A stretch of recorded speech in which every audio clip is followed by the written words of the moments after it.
وقرونك ديارته مقالة بورما وقرشوه يهي إنبش اللي حادة سنة كان يصير رسمي وقبل عمان دولمات يد ديارته ما دام وقب مرا يهو القلب اللعدن ومدوين كي ودن بيسي لقو لسايا مدار كاسي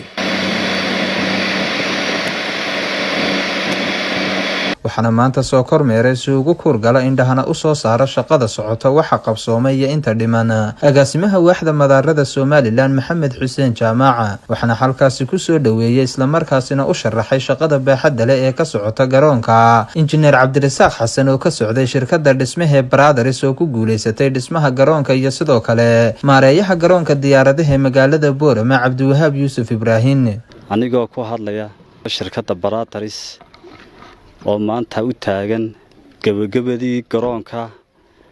oo aad arkaysaan sidii lagu bilaabay marka hore iyo hadda gabagabada uu marayo waxaan kaloon mahad celinaynaa duqa magaalada iyo badha saafka gobolka iyo maareeyaha duulista oo isaga la'aantii ayna waxba suurto galeen ayaan u mahad celinaynaa waad arkaysaan marka hore shaqada laga qabtay yahay wayga sidoo yahay waxa imka carrada marka laga yimaado shaqo hoosaadka la soo qabtay carrada kashameeshaasi waxa weeyaan 1300 oo load hawshuna way socotaa waana gabagabo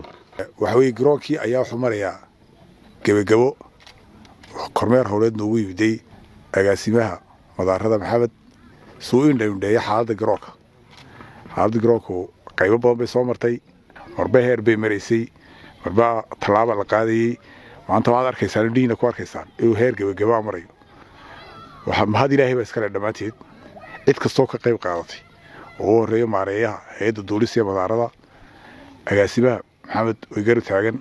hawshu wax yar baa haray hadii Ilaahay raawo wuxuu furmi doonaa garoonku xagaaga uu furmi doonaa waana la soo degi doonaa hadii Ilaahay raawo waa gabagabo waxa nagu harnaa waa wax yar Ilaahay baa mahadaan iska leh dhamaatid inta kadib waxa hadalka qaatay isla markaasina tilmaamay in si degdeg ah loo dhameystiri doono sidoo kalena uga mahadnaqay cid kasto ka qayb qaadatay dhismaha garoonkani agaasimaha waaxda madaarada Soomaaliland Maxamed Xuseen Jaamaca waxa aan booqasho ku yimi inaan qaabka ay shaqada garoonka u socoto inaan maanta soo indhayndayo alxamdulillah maanta wuxuu marayaa garoonka meel fiican buu marayaa mahadana waxa iska leh oo ilaahay ka soo aan ugu mahadnaqaynaa maareeyaha hay'adda duulista iyo madaarada Jamhuuriyadda Soomaaliland Umar Sayid oo awood badan saaray sidii garoonka Boorama u furmi lahaa insha Allah waxaan rajaynaynaa oo iskugu iman doonaa halkan maanta aynu joogno intaan xagaaga la gaadhin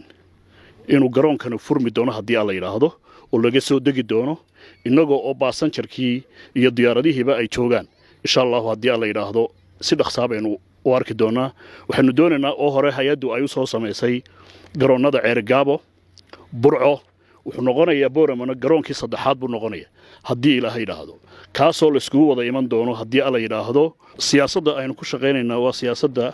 oo uu nagu hogaaminayo maareeyaha hay'adda duulista taas oo isaguna uu wakiil ka yahay madaxweynaha Jamhuuriyadda Soomaaliland hadda imika waxa dhamaada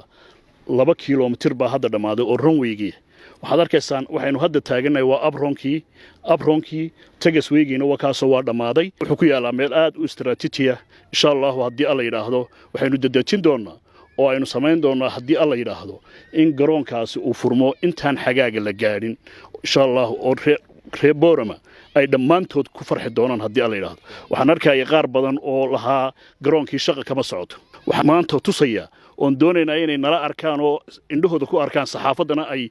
kala socdaan miidiyaha kala socdaan in garoonkii Boorama uu ku dhow yahay gabagabo oo maanta laga bilaabo haddii alla yiraahdo bisha lixaad uu si fiican u furmi doono lagana soo degi doono insha Allah haddii alla yiraahdo si kastaba ha ahaatee hay'adda madaarada Soomaaliland ayaa muddooyinkii u dambeysay dadaal xooggan ugu jirtay sidii dib loogu furi lahaa garoonka diyaaradaha magaalada Boorama